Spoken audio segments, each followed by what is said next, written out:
तो चलिए आज एक कहानी सुनते हैं। एक बहुत ही सिंपल सी, लेकिन जिसमें छिपी है एक बहुत बड़ी बात।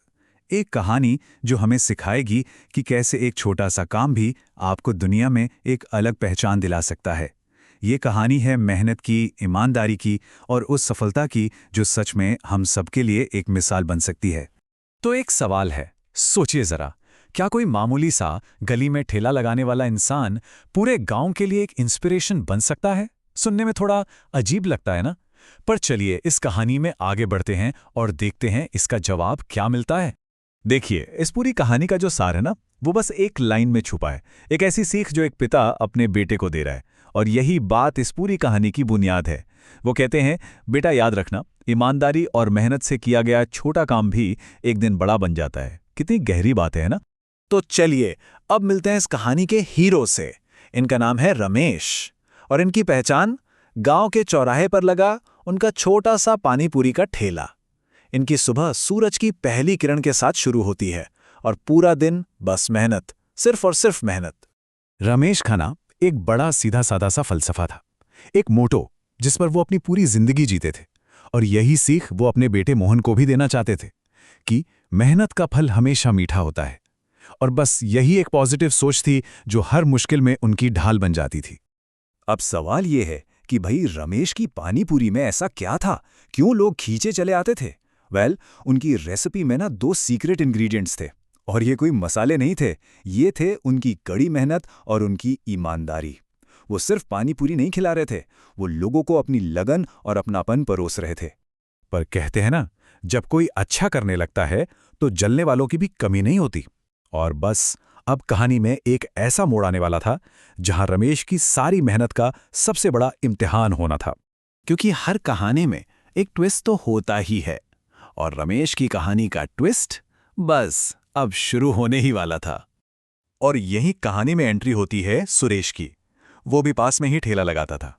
फर्क बस इतना था कि जहां रमेश की कामयाबी उसकी मेहनत और ईमानदारी पर टिकी थी, वहीं सुरेश के दिल में रमेश की तरक्की देखकर जलन की आग भड़क रही थी। ये एक ऐसा सवाल है जो हम सबको सोचना चाहिए। क्या होता है जब आपकी कामयाबी किसी और की जलन की वजह बन जाए? रमेश की कहानी हमें इसका एक, कह सकते हैं, कड़वा लेकिन बहुत ही सच्चा जवाब देती है। तो अपनी इसी जलन में सुरेश ने क्या किया?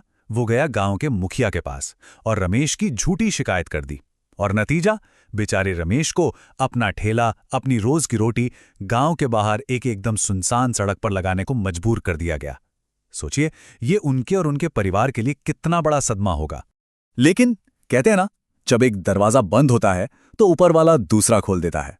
और बस यहीं से कहानी ने एक ऐसा अनएक्सपेक्टेड टर्न लिया जहां मुश्किलें ही मौके में बदलने वाली थी। इतनी बड़ी मुश्किल के बाद भी रमेश का यकीन नहीं टूटा। उन्होंने अपने बेटे के कंधे पर हाथ रखा और बस एक बात कही, बेटा, अगर मेहनत सच्ची हो ना तो भगवान रास्ता जरूर बनाता है। और ये सिर्फ कहने की बातें नहीं थीं, ये उनका पक्का विश्वास था जो उन्हें हिम्मत दे रहा था। और फिर कुछ ऐसा हुआ जो किसी ने सोचा भी नहीं था।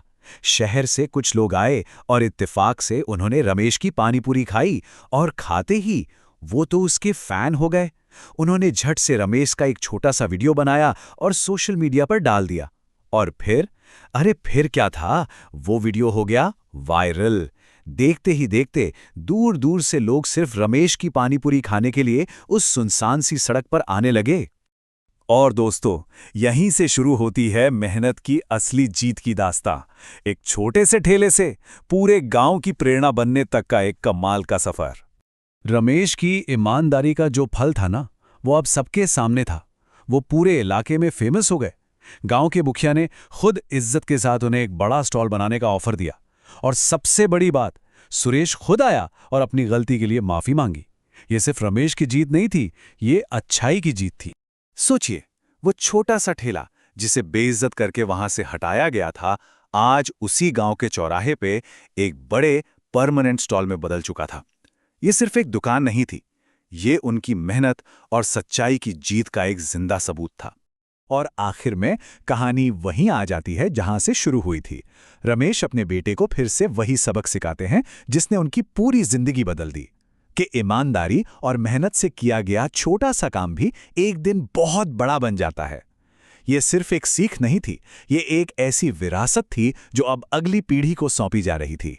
तो ये कहानी खत्म होने के बाद एक सवाल हम सबके लिए है कि हमारी अपनी मेहनत का मीठा फल क्या है।